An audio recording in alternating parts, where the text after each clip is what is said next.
వార్త 19వ అధ్యాయం 17వ వచనం నుండి 30వ వచనం వరకు. వారు యేసును తీసుకొని పోయిరి. ఆయన తన సిలువ మోసుకొని కపాల స్థలమును చోటికి వెళ్ళెను. హెబ్రీ భాషలో దానికి గోల్గొతా అని పేరు.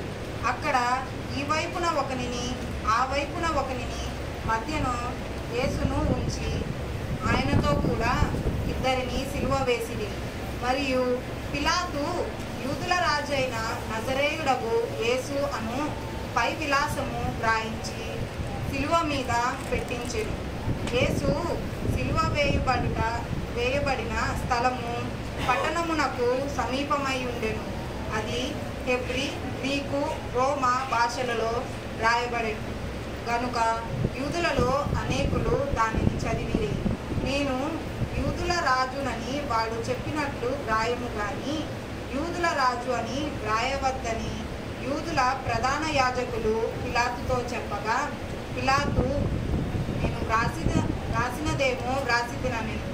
సైనికులు యేసును సిలువ వేసిన తరువాత ఆయన వస్త్రములు తీసుకొని ఒక్కొక్క సైనికునికి ఒక్కొక్క భాగము వచ్చినట్లు వాటిని 4 భాగములు చేసి ఆయన అంగీ కూడా తీసుకొని ఆ అంగీ కుట్టులేక పైనుండి యావత్తు నేయబడినది కనుక వారు దానిని చింపక అది ఎవనికి వచ్చును అని దాని కోసరము చీట్లు వేయుదమని ఒకరితో ఒకరు చెప్పుకొనిరి. వారు నా వస్త్రమును తమలో పంచుకొని నా అంగీ కోసరము చీట్లు వేసిరి అను లేఖనము నెరవేరునట్లు ఇది జరిగెను. ఇందుకే సైనికులు ఇలాగు చేసిరి. తన తల్లి సహోదరియు, క్లోఫా భార్య అయిన మరియయు, మగ్దలేని మరియయు యేసు సిలువ యొద్ద నిలిచియుండిరి. యేసు తన తల్లియు తాను ప్రేమించిన శిష్యుడును దగ్గర నిలిచియుండుట చూచి, అమ్మా, ఇదిగో నీ కుమారుడు అని తన తల్లితో చెప్పెను. ఆ తరువాత శిష్యుని చూచి, ఇదిగో నీ తల్లి అని చెప్పెను.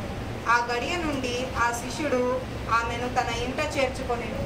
అటు తరువాత సమస్తమును అప్పటికి సమాప్తమైనదని యేసు ఎరిగి, లేఖనము నెరవేరునట్టు నేను దప్పిక కొనుచున్నానని చిరకతో నిండి ఉన్న ఒక పాత్ర అక్కడ పెట్టి ఉండెను కనుక వారు ఒక స్పంజి చిరకతో నిండి హిస్సోపు పుడకకు తగిలించి ఆయన నోటికి అందించిరి. యేసు ఆ చిరక పుచ్చుకొని సమాప్తమైనదని చెప్పి తల వంచి ఆత్మను అప్పగించెను. ఆమేన్.